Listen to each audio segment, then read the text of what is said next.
FutureGrind appears as an ND 2D extreme sports game, but do not let appearances fool you because it is actually a 2D platformer, similar in style and concept to things such as Silhouette Mirage and Outlands. The most basic mechanic in the game is that you want to make sure your wheels only touch rails of the same color. If your wheels touch something of the wrong color, you explode. But instead of changing colors or polarity by shifting or turning the character, in this one you spin the bike, to make sure that your wheels line up where they should.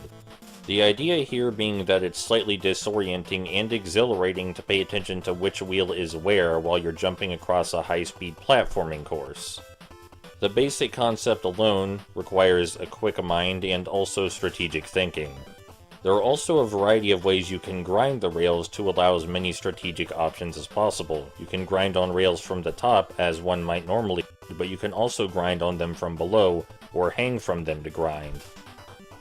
There are a variety of challenges that need to be completed on the courses if you want to finish the game, and these are things such as getting a required amount of points, doing a certain amount of a specific kind of grind, or avoiding all of a certain type of rail. The game eases you into these challenges by first just making you survive the course and ramping up the difficulty from there. To keep the challenges fresh, the game consistently introduces new stage hazards such as icons that switch the polarity of the rails, and new bikes which control entirely differently but still require the same basic movement concepts, such as this bike you're seeing, which has one wheel that will kill the player no matter where they touch it, as you just saw, but it also switches its color wheel based on which rail we touch, requiring constant adjustment, and it's frankly terrifying.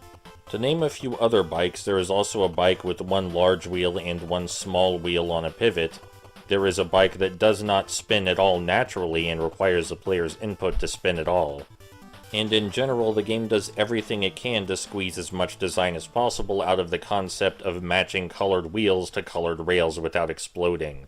This is the kind of game I really like because the mechanics are deceptively simple, but they require constant player input, strategy, and thought for even the most basic actions. And everything is explored fairly well. As a fan of polarity switching and color-based mechanics in video games, and especially 2D platformers, I really enjoyed this, and I think it's quite well made. I don't often get to say this, but I can't really think of anything wrong with FutureGrind. It's got a novel concept, the graphic and sound design is excellent. The game can be completed with enough elbow grease, but if the challenge of the challenges themselves isn't enough for you, you can also aim for a high score, as there are leaderboards. There are a whole ton of stages, and although the game is short, it feels like the developers explored every single concept in the game they could possibly think to explore. It doesn't quite match the rhythm of Bit Trip Runner 2 or anything, but it is far more accessible and novel.